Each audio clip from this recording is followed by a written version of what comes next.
नमस्कार, आपके साथ मैं हूं गौरव अग्रवाल। फिक्र आपकी में आपका स्वागत है। उम्मीद है आप पूरे परिवार के साथ टीवी9 भारतवर्ष पर 9 बजे का न्यूज शो देख रहे होंगे। आइए शुरुआत करते हैं इस वक्त की बड़ी खबरों के साथ। हिजबुल्लाह के हमले में इजरायली मिलिट्री बेस तबाह हो गया।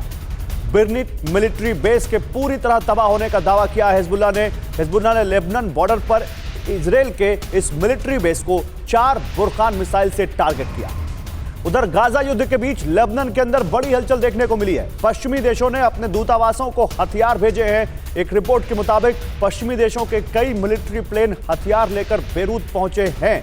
उधर इजरायल के शहरों पर हमास का रॉकेट अटैक। अशदोद और एश्कलोन शहर पर हमास ने फिर रॉकेट दागे हैं। गाजा पर चर्चा के लिए ब्रिक्स देशों का कल एक इमरजेंसी सेशन भी बुलाया गया है। उधर राजस्थान की रैली से प्रधानमंत्री का गहलोत सरकार पर बड़ा हमला। कहा, आपका काला जादू काली कमाई का सच नहीं दबा सकता। कांग्रेस पैसे देकर अखबारों में फर्जी लहर चलवा रही है, यह आरोप लगाया पीएम मोदी ने। उधर एनआईए ने आतंकी पन्नू के खिलाफ केस दर्ज किया है। एयर इंडिया के यात्रियों को धमकी देने का मामला है। कई अलग अलग धाराओं के तहत पन्नू पर केस दर्ज किया गया है। और गुरमीत राम रहीम से जुड़ी बड़ी खबर है। गुरमीत राम रहीम की 21 दिन की फरलो मंजूर हो गई है। बलात्कार और हत्या के मामले में सजा याफ्ता है गुरमीत। आम आदमी पार्टी का आरोप, चुनावी फायदे के लिए उसको फरलो दी गई। और हेट स्पीच के मामलों में केंद्र सरकार का बड़ा एक्शन। 28 राज्यों केंद्र शासित प्रदेशों में नोडल अधिकारी नियुक्त किए गए हैं। गृह मंत्रालय ने सुप्रीम कोर्ट में हलफनामा दाखिल किया है। बड़ी खबर उत्तरकाशी से भी। उत्तरकाशी की सुरंग में 9वें दिन रेस्क्यू टीम को कामयाबी मिली है। सुरंग में फंसे 41 मजदूरों तक मदद पहुंचाई गई है। अब 6 इंच के पाइप के जरिए मजदूरों को खाना और पानी पहुंचाया गया है। और मणिपुर के कांग पोकपी से बड़ी खबर, जहां हिंसा फिर भड़क गई। 2 गुटों के बीच गोलीबारी में 2 लोगों की मौत हो गई। हिंसा के बाद जिले में बंद की घोषणा की गई है। चलिए, ब्रेकिंग न्यूज के बाद अब आपको बताते हैं कि आज आपके लिए कौन कौन सी खबरें खास हैं। क्या है आज कर्टन रेजर में, अब उसकी बात करते हैं। पहली खबर, युद्ध के 45वें दिन इजरायल हमास में भीषण लड़ाई। हमास का हवाई विनाश या आईडीएफ को बड़ा नुकसान, थोड़ी देर में आपको बताएंगे। दूसरी खबर, इजरायल के खिलाफ हूती ने जंग छेड़ दी। क्या हाईजैक जहाज के बाद विश्व युद्ध का आगाज होगा।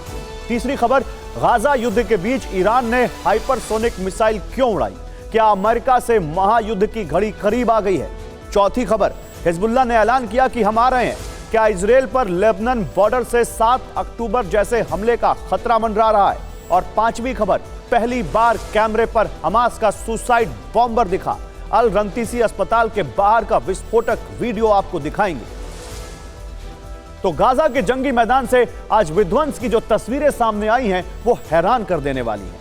युद्ध के मैदान में आज जो दिखा वो अब तक नहीं दिखा था। दूसरी तरफ लेबनान बॉर्डर पर भी एक अघोषित युद्ध शुरू हो चुका है। मिसाइल, फास्फोरस बम का इस्तेमाल किया जा रहा है। युद्ध के पूरे दिन का अपडेट जानने के लिए 2 मिनट में 45वें दिन की ये वॉर रिपोर्ट देखिए। इजरायली फाइटर जेट्स का हमास के खिलाफ बड़ा हमला, हमास के इंफ्रास्ट्रक्चर पर अटैक, हथियार डिपो समेत सैन्य वाहन तबाह किए।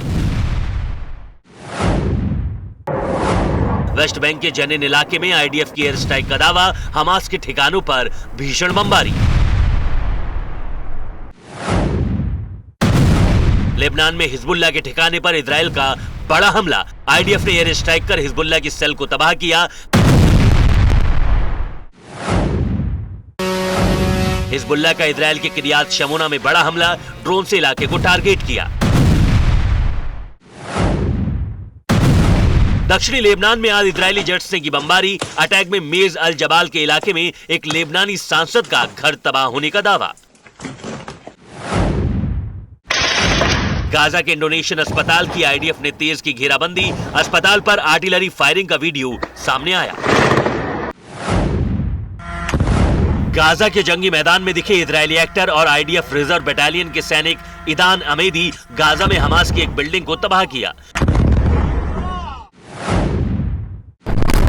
गाजा की तरफ से इजरायल पर आज फिर रॉकेट अटैक, इजरायली आयरन डोम ने 4 रॉकेट इंटरसेप्ट किए।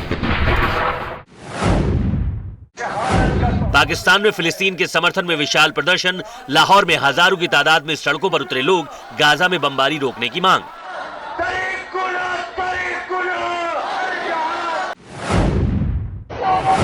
यूरोपीय देशों में भी फिलिस्तीन के समर्थन में तेज हुई आवाज। डेनमार्क में हजारों लोग विरोध प्रदर्शन के लिए सड़कों पर उतरे। तो गाजा युद्ध का आज 45वां दिन है। कहने को इजराइल दावा कर रहा है इन 45 दिनों में उसे हमास के खिलाफ बड़ी कामयाबी मिली है। 2 दिन पहले आईडीएफ ने पूरे उत्तर गाजा में इजरायली झंडे भी फहरा दिए थे। लेकिन क्या उत्तर गाजा में इजराइल का कब्जा वाकई हो चुका है या हमास अब जंग में इजराइल पर भारी पड़ रहा है? जी हां, सही सुना आपने। इससे जुड़ी एक रिपोर्ट आपको थोड़ी देर में दिखाएंगे, लेकिन उससे पहले इजराइल का हमास के ठिकानों पर प्रचंड वार दिखाते हैं।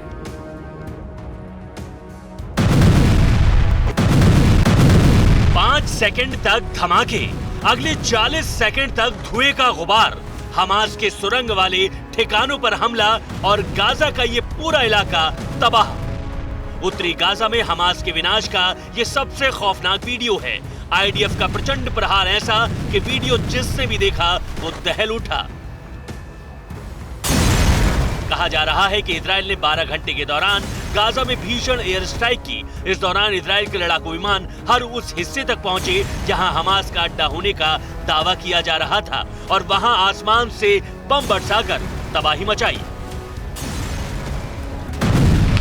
अब ये हमला भी देखिए। इजरायली सेना को हमास सेंटर होने का ऐसा ही एक इनपुट मिला था। फिर अटैक के बाद इस पूरी इमारत को जमींदोज कर दिया। इस दौरान वेयर हाउस पर हमले में हमास के 3 डिवीजन कमांडर्स को मार गिराने का दावा किया।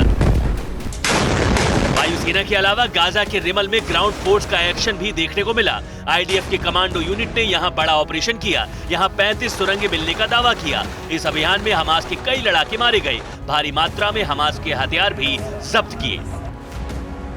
इजराइल की सेना का दावा है कि वो गाजा में अब तेजी से आगे बढ़ रही है। करीब आधे इलाके तक आईडीएफ के जवान पहुंच चुके हैं। ग्राउंड ऑपरेशन 40 से 50% तक पूरा हो चुका है। ये सफलता 100% तक हासिल करने के लिए आईडीएफ गाजा में सिर्फ जमीनी और हवाई हमले नहीं कर रही है। पहली बार इजराइल की नेवी का अटैक भी देखने को मिला। समंदर से हमास के ठिकानों पर हमले का ये वीडियो नौसेना ने जारी किया। तटीय इलाके से ऑपरेशन चलाकर हमास को बड़ी चोट देने का दावा किया। गाजा में इजराइल ने अब तक कितने बड़े पैमाने पर तबाही मचाई, ये जानकारी हमास और उनके हितैषियों को परेशान कर सकती है। 7 अक्टूबर से 18 नवंबर तक के हमलों के आंकड़े बताते हैं कि इस दौरान उत्तरी गाजा में करीब 18,300 से लेकर 23,500 इमारतें तबाह की गईं। सेंट्रल गाजा में हमलों से 24,600 से लेकर 31,300 बिल्डिंगें जमींदोज की गईं। दीर अल बलाह इलाके में 4,400 से लेकर 6,300 इमारतों को नष्ट किया। दक्षिणी गाजा के खान यूनिस में 6,400 से लेकर 9,500 बिल्डिंग को ध्वस्त किया और राफा में 2,400 से लेकर 3,800 बिल्डिंग को तबाह कर दिया।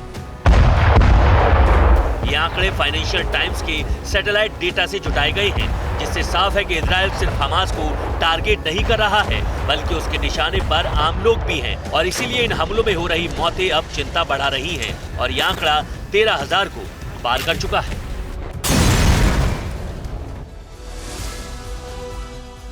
और इजराइल के हमलों से लग रहा है कि हमास को बड़ा नुकसान पहुंच रहा है, लेकिन हमास का दावा इससे उल्टा है। हमास की माने तो वो जो पलटवार कर रहा है उससे इजराइल की कमर टूट रही है। गाजा में आईडीएफ ट्रैप में फंस चुकी है और अब इजरायली सेना की बर्बादी तय है।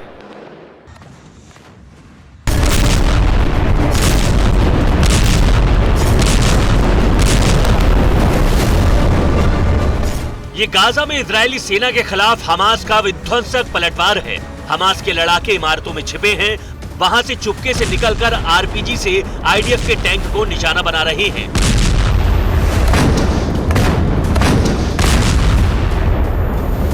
मरकावा टैंक उड़ाने का दावा कर रहे हैं। मरकावा इजराइल का सबसे घातक युद्धक टैंक माना जाता है। हमास के लड़ाके गुरिल्ला युद्ध लड़कर मरकावा का शिकार कर रहे हैं। ऐसा एक ये वीडियो हमास ने खुद जारी किया। मरकावा टैंक को उड़ाने का एक और वीडियो दिखाते हैं, क्योंकि इससे ये साफ हो जाएगा कि हमास के लड़ाके इजराइल की टैंक ब्रिगेड के खिलाफ जंग को किस निडर अंदाज में लड़ रहे हैं। इस युद्ध में हमास लड़ाके ने मोर्टार से मरकावा टैंक को उड़ाया और इसके लिए वो टैंक के बेहद करीब तक पहुंचा और टैंक में मोर्टार फिट करके वहां से तेजी से भागा। इसके बाद जोर का धमाका हुआ और टैंक नष्ट हो गया।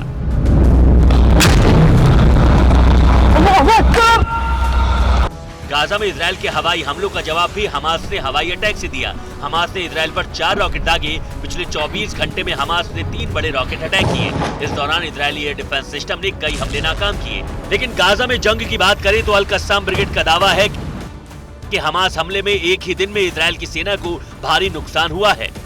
जबालिया, बेत लाहिया, अल जैतून में आईडीएफ को मुंह की खानी पड़ी। 29 आर्मर्ड व्हीकल नष्ट किए, कई टैंक, कैरियर, बुलडोजर तबाह किए। अब तक के युद्ध की बात करें तो हमास ने 270 इजरायली सैन्य वाहन तबाह करने का दावा किया और अब दावा ये भी है कि इसी के बाद कुछ इलाकों में आईडीएफ को पीछे हटने पर मजबूर होना पड़ रहा है।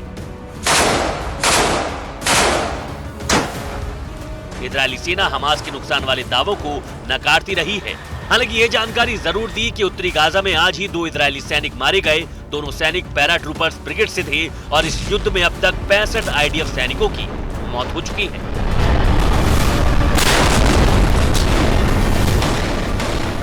वैसे जानकारों की माने तो ये बात सही है कि हमास उस हिसाब से इजराइल की सेना को काउंटर नहीं कर पा रहा है। यही वजह है कि अब इस जंग में हूती और हिजबुल्लाह जैसे विद्रोही गुटों की एंट्री हो चुकी है। हिजबुल्लाह ने लेबनान बॉर्डर पर जंग का बड़ा मोर्चा खोल दिया है। आज की विध्वंसक रिपोर्ट थोड़ी देर में दिखाएंगे। उससे पहले हूती विद्रोहियों का विध्वंसक हौसला दिखाते हैं जो विश्व युद्ध का आगाज करा सकता है। कल यमन के हूती विद्रोहियों ने ऐलान किया था कि वो इजराइल के खिलाफ नया मोर्चा खोलेंगे, इजराइल को हराएंगे, आईडीएफ को मिटा देंगे। लाल सागर हूती के हल्ला बोल से दहल उठेगा और आज हूती विद्रोहियों ने एक कदम आगे बढ़ाया। खबर है कि उन्होंने लाल सागर में कार्गो शिप को हाईजैक किया है। उस जहाज पर सवार नागरिकों को बंधक बना लिया है। यह जहाज तुर्की से भारत आ रहा था और माना जा रहा है कि मिडिल ईस्ट में इस हाईजैक जहाज से विश्व युद्ध का आगाज भी हो सकता है। लाल सागर से आया 30 सेकंड का ये वीडियो हूती विद्रोहियों के विध्वंसक हौसले को बयां कर रहा है। 2 बोट में सवार 30 से अधिक हूती लड़ाकों ने अचानक से गैलेक्सी लीडर नाम की एक कार्गो शिप पर हमला बोल दिया। वो तेजी से शिप तक पहुंचे, एक एक कर सभी हथियार बंद लड़ाके जहाज पर चढ़े और कार्गो शिप को हाईजैक कर लिया। दावा किया कि उन्होंने इजरायली जहाज को कब्जे में ले लिया है। इजराइल ने बाद में क्या बयान दिया वो थोड़ी देर में बताएंगे, लेकिन इस कार्गो शिप को हाईजैक करते ही मिडिल ईस्ट से लेकर यूरोप तक बवाल मच गया, क्योंकि ऐसी जानकारी है कि इस जहाज को यहां से यमन के होदेइदा ले जाया गया है और जहाज पर मौजूद क्रू मेंबर्स समेत 25 नागरिकों को बंधक बना लिया गया है। अब सुनिए आगे की खबर। यह मालवाहक जहाज तुर्की से भारत आ रहा था, लेकिन रेड सी में जहाज पर कथित रूसी हेलीकॉप्टर से हमला किया गया। हूती विद्रोहियों ने हमला कर जहाज को अगवा किया। जहाज का रजिस्ट्रेशन ब्रिटिश कंपनी के नाम पर है और जहाज को जापानी कंपनी ने लीज पर लिया है। शुरू में दावा किया गया कि बहामास के झंडे वाले जहाज गैलेक्सी लीडर का संबंध एक इजरायली अरबपति से है। इसके चालक दल समेत 25 सदस्यों में बुल्गारिया, फिलीपींस, मैक्सिको और यूक्रेन समेत कई और देशों के लोग शामिल थे, लेकिन जहाज पर कोई भी इजरायली नहीं था और यही दावा नेतन्याहू के कार्यालय ने किया। इजराइल ने कहा यह कार्गो शिप इजराइल का नहीं है, ईरान की मदद से जहाज को हाईजैक किया गया, हूती मोहरा है और यह तेहरान का आतंकवादी कृत्य है और वैश्विक समुद्री सुरक्षा के मद्देनजर इसके गंभीर नतीजे भुगतने होंगे। लेकिन सवाल है कि क्या हूती विद्रोहियों पर इस चेतावनी का कोई असर हुआ, क्योंकि उन्होंने इजरायली जहाजों पर हमले की धमकी दी। हूती मुखिया अब्दुल मलिक अल हूती ने कहा कि वो रेड सी में सभी इजरायली जहाज को उड़ा देंगे, यात्री जहाज पर भी हमले करेंगे। हूती विद्रोहियों ने इस धमकी को सही साबित करने के लिए ठीक ऐसा एक और वीडियो जारी किया। हूती विद्रोहियों का इजराइल के खिलाफ ये ऐलान जंग है, समंदर से बड़े हमले की तैयारी है। माना जा रहा है कि बहुत जल्द इजराइल के साथ साथ अमेरिका के लिए भी लाल सागर में हूती विद्रोही बड़ी चुनौती खड़ी कर सकते हैं। और हमास ने जहाज हाईजैक करने पर हूती विद्रोहियों की प्रशंसा की। हमास का कहना है कि जहाज इजराइल का ही था और उस पर कब्जा करना गाजा के लोगों के खून की जीत है। वैसे रेड सी में इस घटना ने दुनिया के इकोनॉमिक व्यवस्था को तनाव में डाल दिया, क्योंकि लाल सागर दुनिया के महत्वपूर्ण समुद्री रूट्स में से एक है। यहां से अमेरिका, यूरोप, रूस, मिडिल ईस्ट और एशिया को जोड़ता है ये रूट। दुनिया का 12% सामान इसी रूट से ट्रांसपोर्ट किया जाता है। यहां स्वेज कैनाल का 2022 का टोल 7 अरब 90 करोड़ डॉलर रहा। केवल टोल, रोजाना यहां 1.5 करोड़ डॉलर टोल वसूला जाता है। पूरे साल इस रूट से 23,000 जहाज गुजरते हैं। सोचिए कितना इंपॉर्टेंट है ये। और इसी पर जब हूती विद्रोहियों ने एक जहाज को हाईजैक किया जो तुर्की से आ रहा था भारत, जो ब्रिटिश कंपनी का है और जिसको लीज पर लिया जापान ने, तो फिर यह सवाल उठा कि आखिर हूती ये केवल गफलत में कर गए या हूतियों ने जानबूझकर ऐसा कुछ किया जो अब इजराइल से तो नहीं जुड़ा है, लेकिन इजराइल की इस वॉर में, गाजा के इस युद्ध में बहुत बड़ा असर डाल सकता है। चलिए अगली हमारी स्टोरी देखिए, वो इससे भी बड़ी है। तबाही, हाइपरसोनिक क्वेश्चन मार्क। जी हां, विश्व युद्ध भड़कने का खतरा इसलिए भी है क्योंकि इस जंग में ईरान लगातार एक्टिव है। उस पर मिडिल ईस्ट में गाजा की लड़ाई को सुलझाने के आरोप लग रहे हैं। अमेरिका और इजराइल दोनों उसे सबसे बड़ा दुश्मन मानते हैं, इसलिए उनकी कोशिश होती है कि ईरान कोई ऐसा घातक हथियार न बना ले जो भविष्य में दोनों देशों के लिए खतरा बन जाए। इसके बावजूद ईरान नए नए हथियार बना रहा है। अब दावा है कि गाजा युद्ध के बीच ईरान ने नई हाइपरसोनिक मिसाइल फतेह 2 बना ली। रविवार को ईरान के सुप्रीम लीडर आयतुल्लाह खामनेई के सामने इसका अनावरण किया गया, जिसे देखकर दुनिया दंग रह गई। ईरान ने भी अपनी हाइपरसोनिक ताकत का शक्ति प्रदर्शन करते हुए लगे हाथ इजराइल और अमेरिका को धमकी दे दी। यह संदेश और चेतावनी इजराइल समर्थक देशों को भी ईरान ने दिया है। हाइपरसोनिक का मतलब होता है आवाज की गति से 5 गुना तेज। आप इससे ईरान की मिसाइल की ताकत का अंदाजा लगाइए। तो सवाल यह है कि क्या अब युद्ध में ईरान सीधे उतरेगा? यह सवाल है। क्या मिडिल ईस्ट में हाइपरसोनिक हथियारों से लड़ाई होगी? ईरान की फतेह 2 मिसाइल इजराइल के लिए चिंता का सबब क्यों है? या फिर वो इजराइल और अमेरिका पर इस हथियार के जरिए दबाव बनाना चाहता है?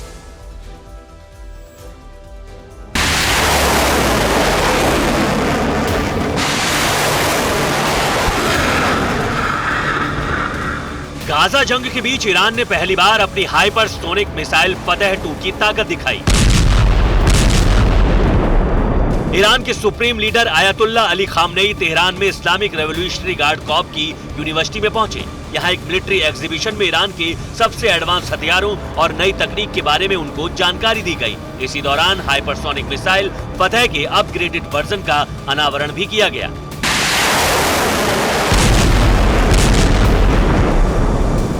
ईरान ने अपनी फतेह 2 हाइपरसोनिक मिसाइल को गेम चेंजर बताते हुए दावा किया है कि इसे अमेरिका और इजराइल के डिफेंस सिस्टम भी नहीं रोक पाएंगे। पश्चिमी देशों की पाबंदियों के बावजूद ईरान ने इस घातक मिसाइल को अपने देश में ही बनाया है, जिसके बारे में कहा जा रहा है कि वो अमेरिका, रूस और चीन जैसे देशों की एडवांस तकनीक को टक्कर देती है। इससे पहले जून में ईरान ने फतेह 1 की झलक दुनिया को दिखलाई थी, लेकिन फतेह 2 ज्यादा खतरनाक इसलिए है क्योंकि ये हाइपरसोनिक ताकत से लैस है। ये इजराइल को भी अपनी जद में ले सकती है। इस्लामिक रिवोल्यूशनरी गार्ड कॉर्प की यूनिवर्सिटी में ईरान ने शहीद drone, 9 day missile defence system और मेहरान मिसाइल डिफेंस सिस्टम का भी प्रदर्शन किया, जिसके बारे में कहा जा रहा है कि वो एक सॉलिड फ्यूल मिसाइल है।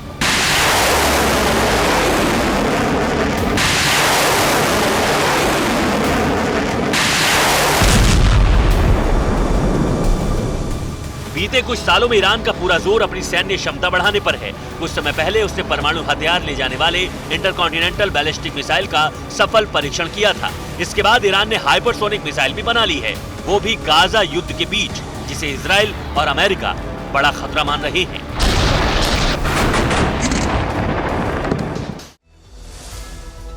और अब आपको ईरान की उस ब्रह्मास्त्र की ताकत के बारे में बताते हैं जिससे अमेरिका और इजराइल के होश उड़े हुए हैं। ईरान का दावा है कि उसकी फतेह 2 हाइपरसोनिक मिसाइल में मैक 13 की रफ्तार है, यानी आवाज की रफ्तार से 13 गुना ज्यादा, जो 16,000 किलोमीटर प्रति घंटे की स्पीड से स्ट्राइक कर सकती है। यह 1400 किलोमीटर की सीमा के भीतर लक्ष्य तक अचूक हमला कर सकती है। इसी वजह से यह फतेह 1 से कई गुना घातक और खतरनाक है। ईरान का दावा है कि यह इजराइल और अमेरिका दोनों की डिफेंस लाइन को ध्वस्त कर देगी। IRGC ने जून में कहा था कि वो अपनी हाइपरसोनिक मिसाइल की क्षमता बढ़ाकर 2000 किलोमीटर तक करने वाला है, जो इजराइल को आसानी से टारगेट कर सकती है। ईरान से इजराइल की दूरी भी 2000 किलोमीटर के करीब है। इसलिए गाजा युद्ध के बीच ये मिसाइल मिडिल ईस्ट में खतरे की घंटी बजा रही है। गाजा युद्ध के बीच सिर्फ ईरान ही नहीं है जिसने अपनी मिसाइल ताकत दिखाई, बल्कि फ्रांस भी शक्ति प्रदर्शन में पीछे नहीं रहा। इजराइल हमास जंग के दौरान ही फ्रांस ने भी अपनी बैलिस्टिक मिसाइल का टेस्ट किया, जिसके कामयाब होने का दावा किया जा रहा है। ये एक परमाणु मिसाइल है। हालांकि परीक्षण के वक्त इसमें परमाणु हथियार नहीं लगे थे, यानी बिना परमाणु हथियार के ही इसका टेस्ट किया गया। M51 सीरीज की इस मिसाइल को पहली बार पनडुब्बी से लॉन्च किया गया। इस युद्ध के दौरान कई बार परमाणु हमले की आशंका का जिक्र आ चुका है। परमाणु धमकियों का दौर चल रहा है और इसी बीच फ्रांस ने न्यूक्लियर उड़ान भरी। लेकिन सवाल है कि उसने ऐसा किया क्यों?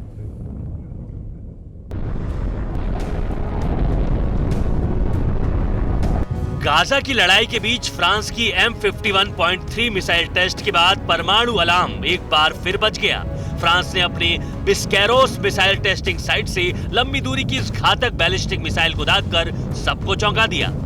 रविवार को फ्रांस के रक्षा मंत्रालय ने इसकी पुष्टि की। परमाणु हथियार की ताकत से लैस इस मिसाइल पर 2014 से काम चल रहा था। इसे पहली बार पनडुब्बी से दागकर उसने ये भी जता दिया कि समंदर में उसकी न्यूक्लियर हैसियत कितनी बढ़ चुकी है। M51.3 मिसाइल M51 का अपग्रेडेड वर्जन और उससे ज्यादा खतरनाक है। आपको याद होगा, यूक्रेन पर हमले के बाद से ही रूस पश्चिमी देशों को धमकी दे रहा है।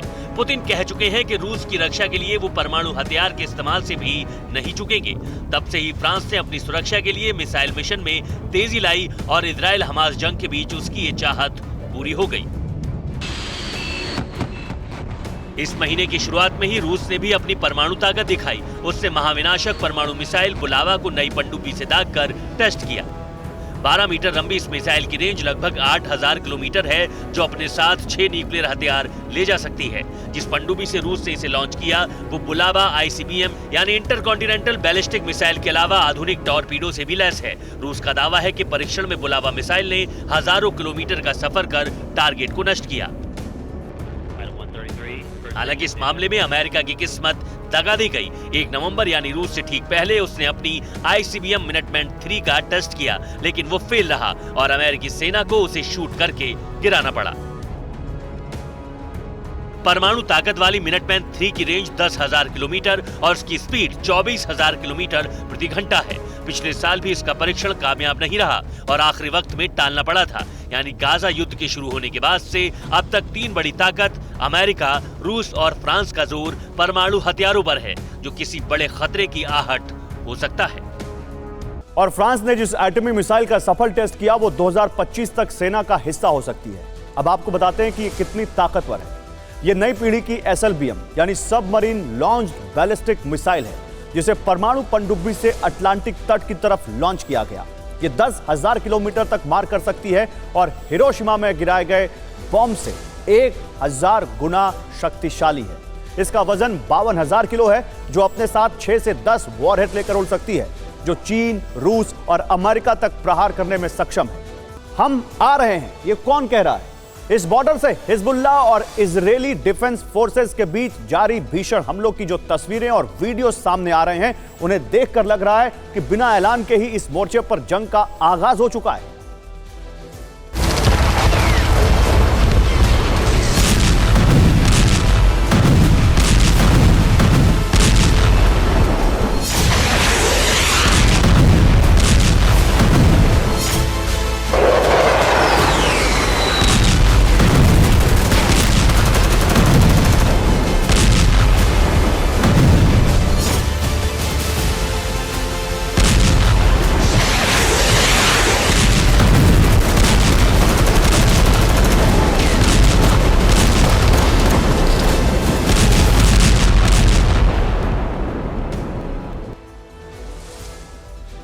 ये तो अभी आपने एक ट्रेलर देखा है, अभी आपको ये पूरी पिक्चर दिखाते हैं। देखिए, लेबनान बॉर्डर पर हिजबुल्लाह और इजरायली फोर्सेस के बीच जिस तरह से भीषण लड़ाई चल रही है, वो इस मोर्चे पर एक नए युद्ध की शुरुआत कर सकती है। बस इस युद्ध का आधिकारिक ऐलान बाकी है। लेबनान बॉर्डर पर जारी विनाशक हमलों के बीच हिजबुल्लाह ने एक वीडियो जारी किया है। 3 मिनट 11 सेकंड के इस वीडियो में हिजबुल्लाह ने अपने लड़ाकों की ताकत दिखाई है। इजरायली ठिकानों और IDF यानी इजराइल की सेना के कम्युनिकेशन टावर्स को तबाह करते हुए वीडियो में दिखाया गया है। वीडियो में गौर करने वाली बात उसका कैप्शन है, जो एक विनाशक संकेत दे रहा है। हिजबुल्लाह ने वीडियो के साथ लिखा है वी आर कमिंग, यानी हम आ रहे हैं। वीडियो और कैप्शन के बाद कुछ सवाल उठ रहे हैं। क्या हिजबुल्लाह कुछ बड़ा करने वाला है? आखिर हिजबुल्लाह के दिमाग में चल क्या रहा है? क्या हिजबुल्लाह इजराइल पर 7 अक्टूबर जैसा हमला करने वाला है? क्यों हिजबुल्लाह ने वीडियो के साथ लिखा हम आ रहे हैं? संकेत कुछ यही मिल रहे हैं कि इस मोर्चे पर विध्वंस का काउंटडाउन शुरू हो चुका है।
आईडीएफ के कम्युनिकेशन टावर्स को टारगेट कर रहे हिजबुल्लाह के अटैक क्या किसी बड़े हमले की साजिश का हिस्सा है?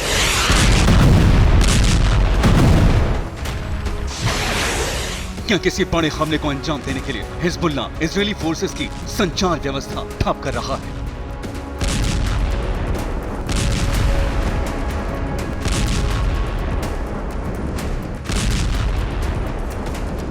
ये सवाल हिजबुल्लाह की तरफ से जारी इस वीडियो के सामने आने के बाद उठे। वीडियो में इजराइल के खिलाफ हिजबुल्लाह लड़ाकों के हमले को दिखाया गया है।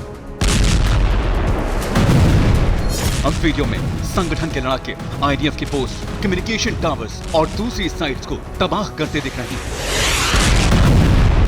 अब वीडियो के साथ जो कैप्शन दिया गया है उसने इजरायली डिफेंस फोर्सेस को सतर्क कर दिया है। कैप्शन में लिखा है वी आर कमिंग, यानी हम आ रहे हैं।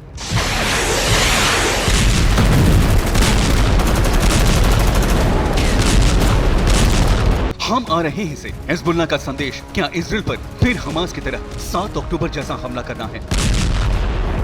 ये सवाल कोई कल्पना नहीं है, बल्कि हिजबुल्लाह के वीडियो से ही उठे हैं। ये 2 तस्वीरें देखिए। जिस तरह हमास के लड़ाके 7 अक्टूबर को बाइक और पैराग्लाइडर्स के जरिए इजराइल की सीमा में दाखिल हुए, ठीक उसी तरह वीडियो में हिजबुल्लाह के लड़ाके मोटरसाइकिल पर दिखाई दे रहे हैं। वीडियो में आगे पैराग्लाइडर्स भी उड़ते दिखाई दिए हैं। इन तस्वीरों और कैप्शंस को देखने के बाद खतरा पड़ रहा है कि हिजबुल्लाह भी हमास की स्टाइल में इजराइल पर कोई बड़ा हमला करने वाला है।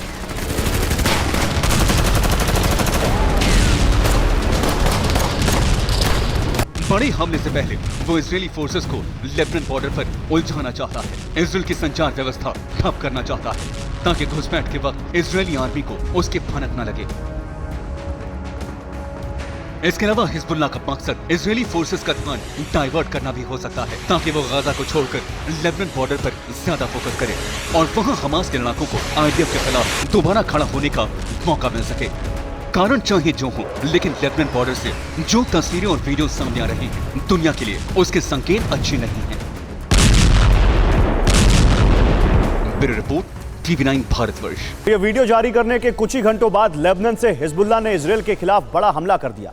हिजबुल्लाह ने बुरकान मिसाइल से इजराइल के एक मिलिट्री बेस को टारगेट किया।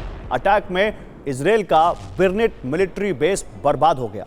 हिजबुल्लाह के हमले के बाद आईडीएफ की तरफ से भी भीषण जवाबी पलटवार किया गया।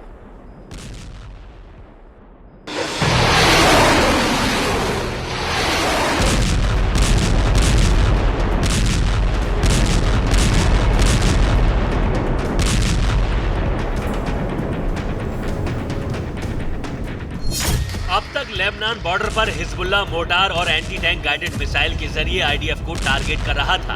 अब हिजबुल्लाह ने अपनी रणनीति में बदलाव किया है।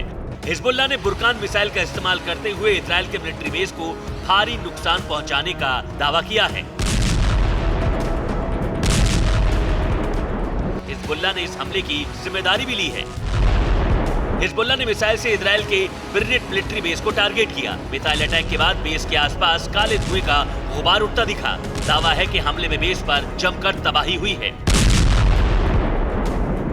हमले के लिए हिजबुल्ला ने जिस बुरकान मिसाइल का इस्तेमाल किया वो ईरान की फलक मिसाइल की तर्ज पर बनाई गई है। कुछ दिन पहले फलक मिसाइल का वीडियो भी सामने आया था।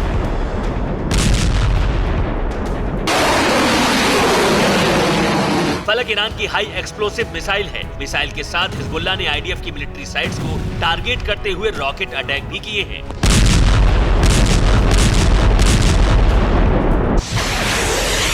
दूसरी तरफ इजरायल ने भी लेबनान के माश शहर को टारगेट करने का दावा किया। रात के अंधेरे में आईडीएफ ने जमकर एयर स्ट्राइक की। इसी के साथ आईडीएफ की तरफ से लेबनान में फास्फोरस बम के इस्तेमाल का भी दावा किया जा रहा है। फास्फोरस अटैक के बाद लेबनान के इलाके में सफेद धुआं उठता दिखा। यानी अब इस मोर्चे पर नए हथियारों का इस्तेमाल शुरू हो गया है, जो एक नए युद्ध का सायरन बजा रहा है। और इस बीच हिजबुल्लाह के हमलों के जवाब में इजरायली डिफेंस फोर्सेस ने लेबनान के मरवाहिन इलाके में एक बड़ा अटैक किया।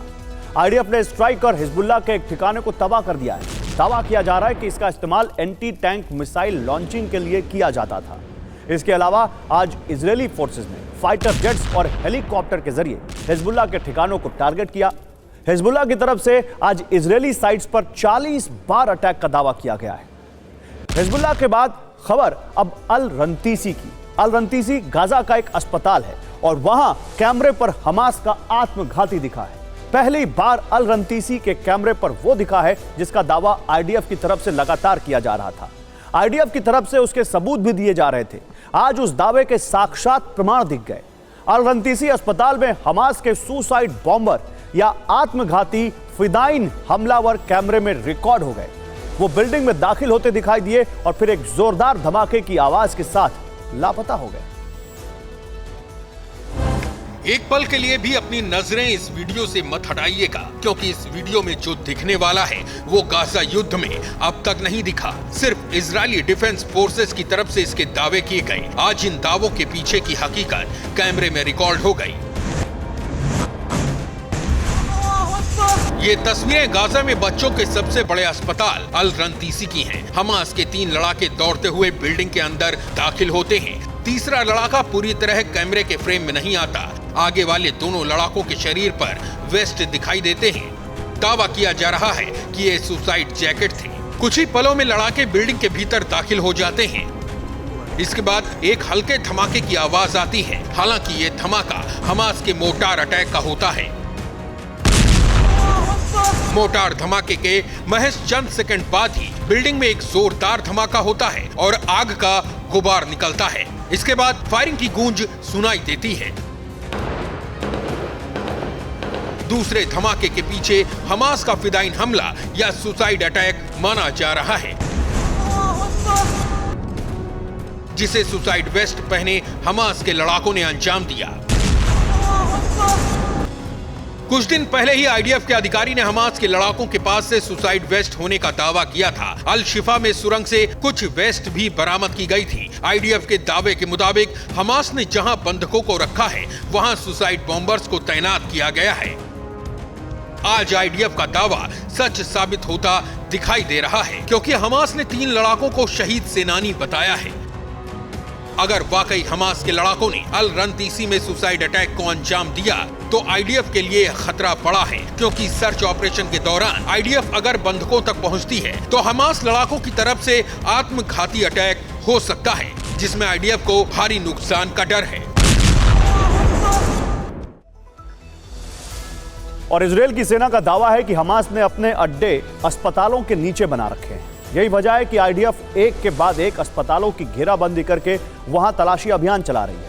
अल रंतीसी और अल शिफा के बाद आईडीएफ ने गाजा के इंडोनेशियन अस्पताल पर हमले शुरू कर दिए हैं। आईडीएफ के टैंक इंडोनेशियन अस्पताल पर गोले बरसाते दिखे। भारी बमबारी से इंडोनेशियन अस्पताल बुरी तरह तबाह हुआ है। गोलाबारी के बाद अस्पताल के अंदर की तस्वीरों में दिख रहा है कि मेडिकल उपकरण बर्बाद हो गए हैं।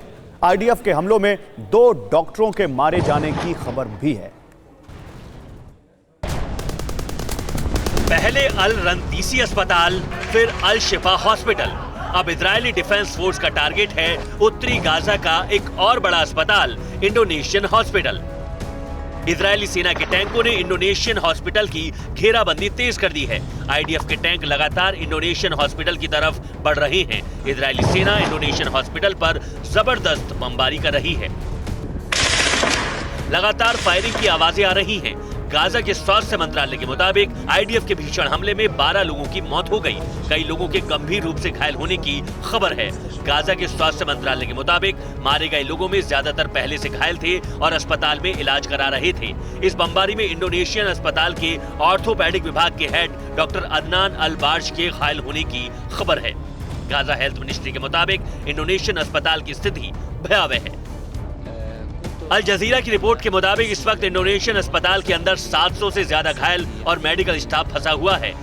इनमें बड़ी संख्या महिलाओं और बच्चों की है। इंडोनेशियन अस्पताल में अफरा तफरी का माहौल है। अस्पताल में चारों तरफ बर्बादी का मंजर दिख रहा है। इससे पहले आईडीएफ ने अल रंतीसी अस्पताल में सर्च ऑपरेशन चलाया था। इसके बाद आईडीएफ की टीमों ने अल शिफा अस्पताल में लंबा तलाशी अभियान चलाया। इंडोनेशियन हॉस्पिटल के एडमिनिस्ट्रेशन को चिंता इस बात की है कि आईडीएफ ने जो अल रंतीसी और अल शिफा अस्पताल में किया था, अब वही कार्रवाई इंडोनेशियन अस्पताल में भी होगी। तो गाजा में इस वक्त अस्पतालों की हालत बहुत बुरी है। लगातार हो रही बमबारी की वजह से अब तक गाजा में 200 से ज्यादा स्वास्थ्य कर्मियों की मौत हो चुकी है। 130 से ज्यादा स्वास्थ्य कर्मी घायल हुए। ये फिलिस्तीन के स्वास्थ्य मंत्रालय का दावा है। गाजा के सबसे बड़े अस्पताल अल शिफा में 8 नवजात की मौत हो चुकी है। 31 नवजातों को अस्पताल से बाहर निकाला गया है। ये अल शिफा अस्पताल ने दावा किया है। अल शिफा अस्पताल से आई बड़ी खबर अब आपको बताते हैं। कुछ दिन पहले आईडीएफ ने यहां सुरंग मिलने का दावा किया था। अब उस पर कई तरह के सवाल उस वक्त उठे थे, लेकिन अब आईडीएफ ने उसी सुरंग में ड्रोन भेजा तो वहां क्या क्या चौंकाने वाली चीजें दिखी। हमारी ये रिपोर्ट हमास के उस पाताल लोक के रहस्यों से पर्दा उठाएगी।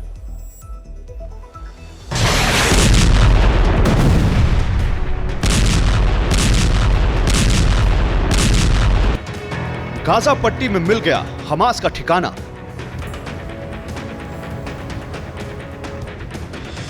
सबसे बड़ी सुरंग में घुसी आईडीएफ। एक बहुत बड़ी साजिश का खुलासा। मिल गया इजरायली बंधकों का सुराग। इजरायल की सेना शुरू से ही दावा करती आ रही है, हमास ने गाजा पट्टी में सुरंगों का जाल बिछा रखा है। उनमें एक सबसे बड़ी सुरंग अल शिफा अस्पताल के पास है, जो हमास का हेडक्वार्टर था। वही हेडक्वार्टर जहां 7 अक्टूबर की साजिश को अंजाम दिया गया था। अब गाजा पट्टी के सबसे बड़े अस्पताल अल शिफा पर आईडीएफ का कब्जा है। सेना लगातार सुरंगों का सुराग लगाने में जुटी है। अब कुछ ऐसा सामने आया है जिसे हमास के खिलाफ सबसे बड़ा सबूत माना जा रहा है। वो सबूत है ये सुरंग जो अल शिफा परिसर में मिली है।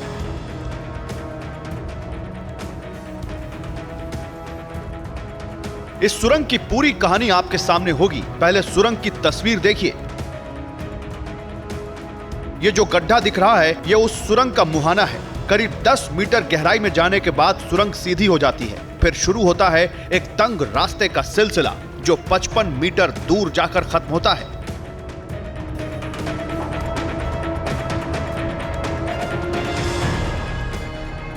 जिसकी दीवार और छत कंक्रीट की बनी है और अंत में मिलता है एक दरवाजा। आईडीएफ के दावे के मुताबिक ये दरवाजा बॉम्ब प्रूफ है। आईडीएफ का कहना है कि इस सुरंग में उन्हें बड़े पैमाने पर हथियार और गोला बारूद मिले हैं जो एक गाड़ी के अंदर रखे थे। सुरंग की बनावट, इसकी मजबूती, हथियारों की मौजूदगी सामने आ चुकी है। अब आईडीएफ के दावे के मुताबिक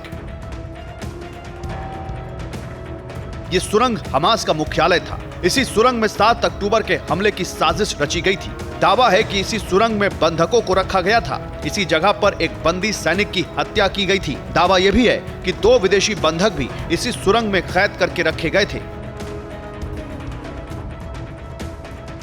आईडीएफ ने यह वीडियो जारी करके सबूत पेश कर दिए हैं। साथ ही यह भी जता दिया है कि उनके सभी दावे सच थे। लेकिन असल सफलता तभी मिलेगी जब इन सबूतों को अंतर्राष्ट्रीय मंचों पर सही ढंग से पेश किया जाए, क्योंकि अब तक इस सुरंग को लेकर सवाल भी कई उठे हैं। और नए दावे के बाद हमास ने भी कहा है कि यह सुरंग उन्होंने नहीं बनाई है।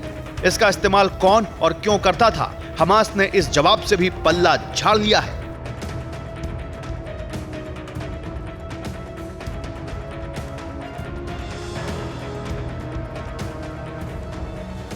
और जिस वक्त गाजा में इजरायल की तोपें और टैंक गोले बरसा रहे हैं, ठीक उसी वक्त चीन में एक बड़ा डेवलपमेंट हुआ है।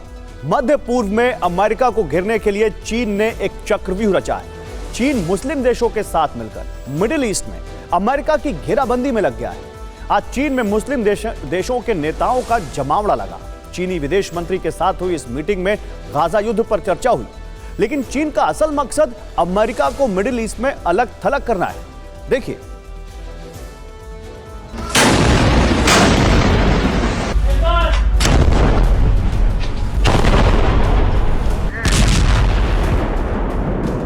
गाजा की भयानक जंग ने मध्य पूर्व का शक्ति संतुलन बदल दिया है। जिस मिडिल ईस्ट में अमेरिका का दखल था, अब वहां चीन और रूस की अहमियत बढ़ गई है।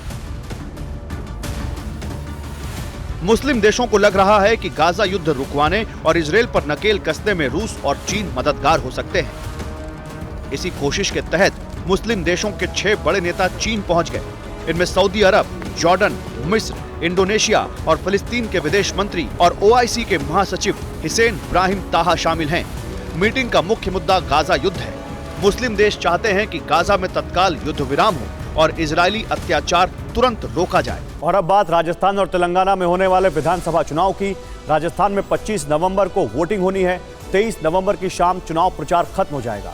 इसलिए आखिरी 2-3 दिन में सभी दलों ने अपनी पूरी ताकत झोंक दी है।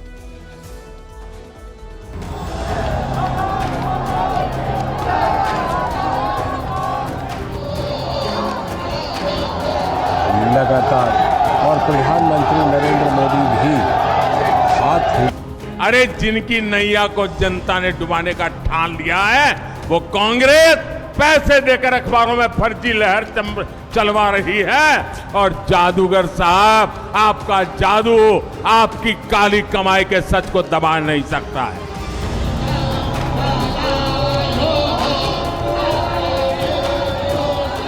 कांग्रेस और उसके साथी सनातन को खत्म करने का ऐलान कर रहे हैं, और सनातन को खत्म करने का मतलब है राजस्थान की संस्कृति को खत्म करना।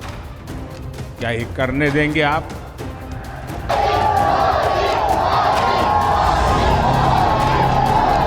केसीआर ने हैदराबाद विमोचन दिन मनाने से ओवैसी के डर से इनकार कर दिया।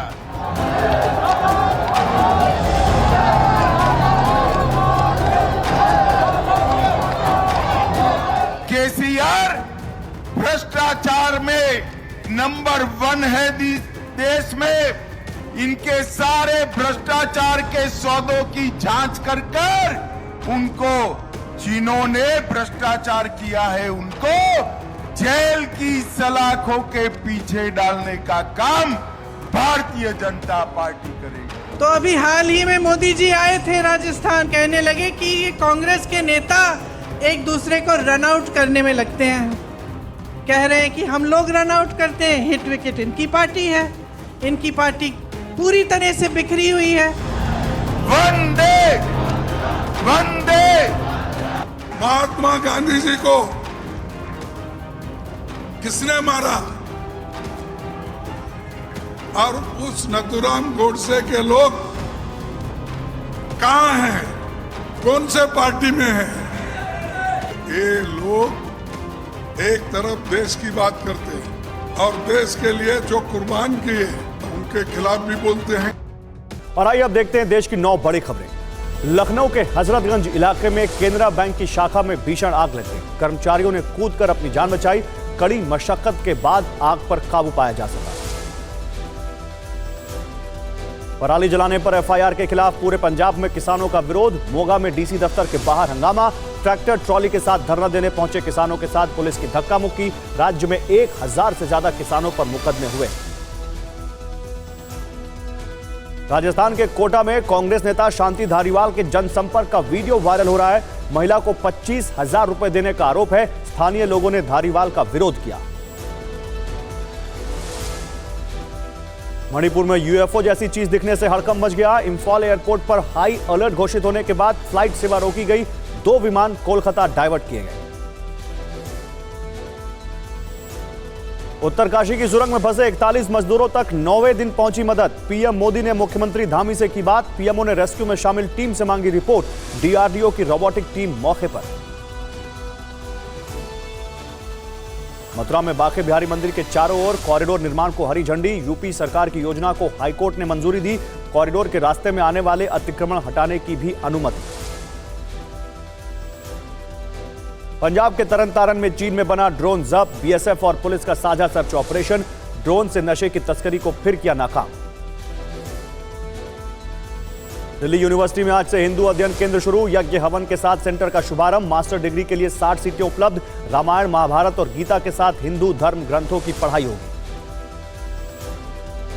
और विश्व कप फाइनल में ऑस्ट्रेलिया से हार के बाद टीम इंडिया से मिलने पहुंचे प्रधानमंत्री मोदी। ड्रेसिंग रूम में खिलाड़ियों से की मुलाकात। ड्रेसिंग रूम की तस्वीरें आई सामने।